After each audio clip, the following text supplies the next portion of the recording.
अब आंध्र प्रदेश की खबरें तफसील से। वज़ीर-ए-आज़म नरेंद्र मोदी के जन्मदिन के मौके पर ब्लड डोनेशन कैंप रखा गया। विजयवाड़ा में भारतीय जनता पार्टी के दफ्तर में ब्लड डोनेशन कैंप मुनक्किद हुआ। रियासती बीजेपी सदर सोमू वीरा राजू ने ब्लड डोनेशन कैंप का इफ्तिताह किया। उन्होंने कहा कि वज़ीर-ए-आज़म नरेंद्र मोदी के जन्मदिन के पेश नज़र रियासत भर में एक हफ्ता तवील फलाही प्रोग्राम्स मुनक्किद किए जा रहे हैं। इस दौरान उन्होंने जगन हुकूमत पर कड़ी तनकीद की।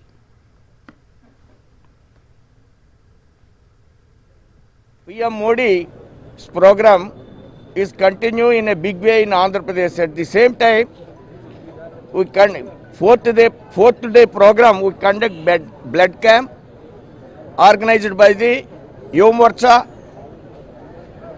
Thousands of workers throughout the state participate in various programs. Not only the Saptaha, we conduct anti-government agitations in a big way about Hindu Dharma. The real opposition of the Andhra Pradesh only the Bharatiya Janata Party. Bharatiya Janata Party is only the people party, people paksha. Main opposition party is the paralyzed opposition party. Both father and son in Hyderabad. We are in Vijayawada. रियासती वजीर गौतम रेड्डी की क़यादत में सनतों को फ़रोग़ देने पर एक इजलास मुनक्किद हुआ। इस मौके पर उन्होंने कहा कि रियासत में बहुत जल्द स्किल डेवलपमेंट के प्रोग्राम्स मुनक्किद किए जाएंगे। दिसंबर तक तमाम स्किल डेवलपमेंट सेंटर का क़याम अमल में लाया जाएगा। रियासती वजीर ने कहा कि दिसंबर 15 तक भुवनपाडु और रामायापट्टनम में पोर्ट की तामीर का काम शुरू होगा। विशाखापट्टनम में IT शोबे की तरक्की के लिए भी मनसूबा तरतीब दिया जा रहा है। Our industrial policy was, this is much to do with the present day times. That is, as I explained last time, it is more to do with the present day COVID crisis. So we were looking at stabilizing our industry. And what we said is, if you want to do investments, we will do a designer-made investments for the design for the park. So ఇప్పుడు కొప్పర్తి మేము చెప్పాము ఆ పార్క్కి. For that we have created designer incentives for them. అలాగే మనకి drugs factory drugs పార్క్కి different set of incentives we have given to them. So depending upon the end use of that park, incentives are designed made for them.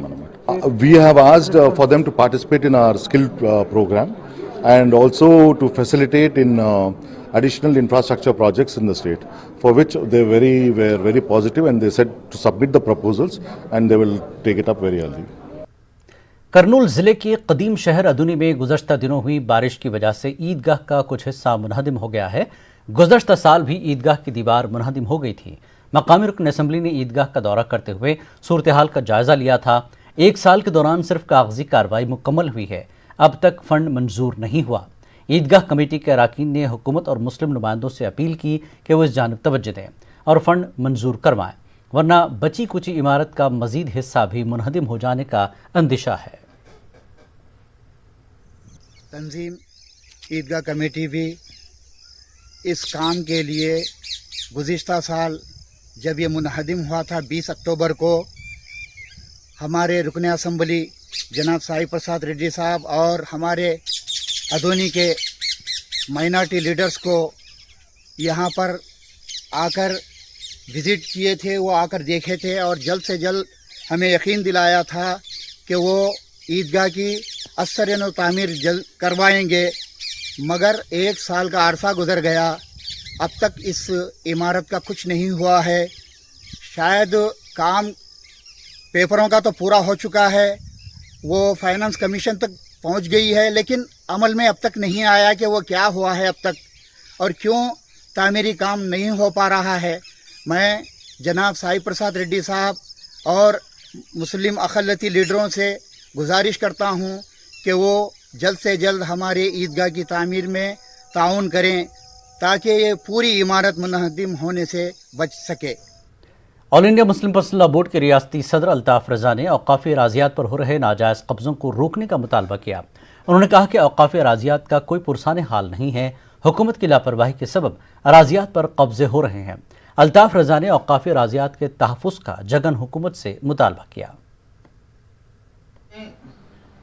औक़ाफ़ के ज़मीनात कब्ज़े में है कि वफ़ के जायदाद जितने कब्ज़े में है, नाजायज़ कब्ज़ा जो हो रहा है ये सिर्फ़ रेवेन्यू और पंचायत के ऑफिसरों की वजह से, ख़ास करके जो वीआरओ आरए जो डिपार्टमेंट के छोटे ऑफिसर है, इन लोगों की लापरवाही की वजह से, इन लोगों की वक्फ के जायदाद में अपनी मनमानी करके उन लोगों को जो कब्जेदार है, उन लोगों के साथ रहकर उनसे मिलकर उनके चंद पैसों के लिए बिक जाकर ये लोग पूरे मस्जिदों को, जायदादों को थोड़ी सी भी अगर खामी नजर आए तो ये लोग कहते हैं कि ये वक्फ की डिपार्टमेंट, ये वक्फ की जायदाद नहीं है, ये वक्फ से कोई ताल्लुक नहीं है। मरकजी हुकूमत की जानिब से लाई गई न्यू एजुकेशन पॉलिसी में कई खामियां हैं। एसआईओ ने कहा कि नई एजुकेशन पॉलिसी पर नजरसानी की ज़रूरत है। एसआईओ आंध्र प्रदेश के सेक्रेटरी लुकमान ने इस बिल पर पार्लियामेंट में दोबारा मुबाहसे का मुतालबा किया। सेंट्रलाइजेशन एस्पेक्ट्स में हम देखते हैं कि इस पॉलिसी के अंदर मरकजियत ज़्यादा से ज़्यादा लाने की कोशिश गई है। हालांकि को करंट लिस्ट के अंदर जो 42nd अमेंडमेंट है, इसके अंदर रियासत का भी है और मरकज़ का भी कंसर्न है, लेकिन इस पूरी पॉलिसी के तहत सिर्फ 3 ऐसे national bodies, national testing body बनाई गई है, नेशनल रिसर्च फंड की बॉडी बनाई, फाउंडेशन की बॉडी बनाई गई है, जिससे महसूस होता है कि पूरी तालीम को एक ही मरकजी नौइयत की हुकूमत जो चाहती है वैसी तालीम लाए, वैसे सिलेबस बनाए, वैसे रिसर्च के ऊपर पैसा खर्चा करे। इस बात को हमें बहुत ज़्यादा अंदेशा होता है। कहने के लिए बहुत अच्छा है, लेकिन कहीं पे भी हमें इम्प्लीमेंटेशन के प्रोसेस के अंदर, इम्प्लीमेंटेशन के एस्पेक्ट्स के अंदर कोई भी रोड मैप इस पूरी पॉलिसी 65 पेजेस की पूरी पॉलिसी किताब के अंदर कहीं पे हमें मौजूद नहीं होता है।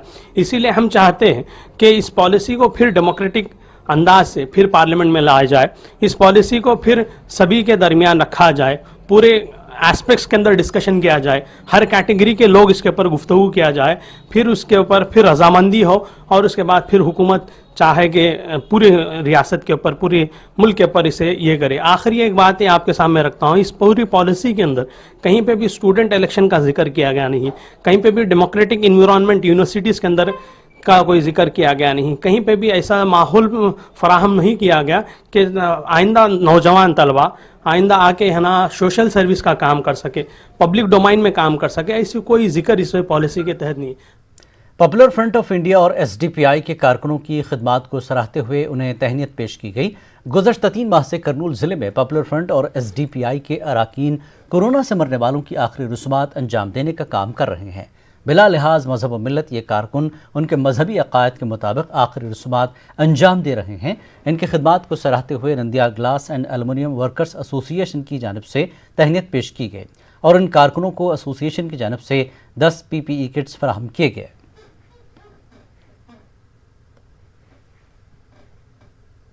करनूल के रुकन पार्लियामेंट डॉक्टर संजीव कुमार के हाथों ग्राम पंचायत मुसाबकती इम्तिहान टेस्ट पेपर की रस्म इजरा अमल में आई। SV फाउंडेशन की जानिब से जूम ऐप के जरिए उम्मीदवारों को मुफ्त कोचिंग दी जा रही है। इम्तिहान से मुताल्लिक टेस्ट पेपर का रस्म इजरा अमल में आया। इस मौके पर SV फाउंडेशन के चेयरमैन व दीगर भी मौजूद थे। उन्होंने मीडिया से बात करते हुए कहा कि साबिक में भी SV फाउंडेशन की जानिब से मुख्तलिफ मुसाबकती इम्तिहानात के उम्मीदवारों को मुफ्त में ट्रेनिंग दी गई है और यह सिलसिला मुस्तकबिल में भी जारी रहेगा। SV फाउंडेशन के तरफ से ग्राम सचिवालयों एंट्रेंस के लिए फ्री कोचिंग दे रहे। इसके पहले 20 साल से इन्होंने बहुत सर्विस एक्टिविटीज़ किया और जिला में बहुत फेमस है SV फाउंडेशन। और honourable XMLA Shri SV Mohan Reddy garu is very active. वो कभी भी ऐसा सहायता करने के लिए कभी भी फ्रंटलाइन में रहता उन्होंने बहुत पैसा खर्च करके, लाखों में पैसा खर्च करके गरीब लोगों के लिए इन्होंने बहुत सर्विसेज किया। आज जो ग्रैंड टेस्ट 2 हम रिलीज़ किया प्रश्न पत्र, वो इसकी माध्यम से सब लोग मुझे आशंका है सब लोग एम्प्लॉयमेंट मिलेगा उनको। SV फाउंडेशन का एक रिकॉर्ड भी है। इसके पहले 2000 लोगों को ट्रेनिंग दिया तो उसमें 220 आदमी को टीचर पोस्ट मिल गया। हमारा SV सुब्बारेड्डी फाउंडेशन तरफ से ये फ्री ऑनलाइन कोचिंग दे रहे और ग्राम सचिवालय पोस्ट को आने के 20 तारीख से एग्ज़ाम है। उस पार्टिसिपेट करने वाले के वो फ्री कोचिंग देने के हम कोशिश करें। हमारा grand test second question paper हमारा एमपी साहब से हाथ पे ओपन करें और हम सबको रिक्वेस्ट करते आप अच्छा काम करो, अच्छा पढ़ना और सब स्ट्रेन ले ले तो डेफिनेट आपको जॉब मिलते। आपको जॉब मिलने के, आपको हेल्प करने के हम ये ऑनलाइन फ्री कोचिंग करें, इसमें क्या भी पॉलिटिक्स में कोई क्या। आंध्र प्रदेश वक्फ बोर्ड के सीईओ और रुकन असम्बली हफीज़ खान ने आज करनूल के मुख्तलिफ इलाकों का दौरा किया और ज़िले में मौजूद वक्फ अराजी की तफसीलात हासिल की। रुकन असम्बली हफीज़ खान ने बताया कि करनूल ज़िले में हज़ारों एकड़ वक्फ अराजी पर कब्जा हुआ है, जिसे बहुत जल्द बर्खास्त करते हुए इस अराजी को दोबारा वक्फ में शामिल कर लिया जाएगा। सीईओ ने मीडिया से बात करते हुए कहा कि औकाफी अराजियात पर नाजायज़ कब्जा करने वालों के खिलाफ कानूनी कार्रवाई की जाएगी।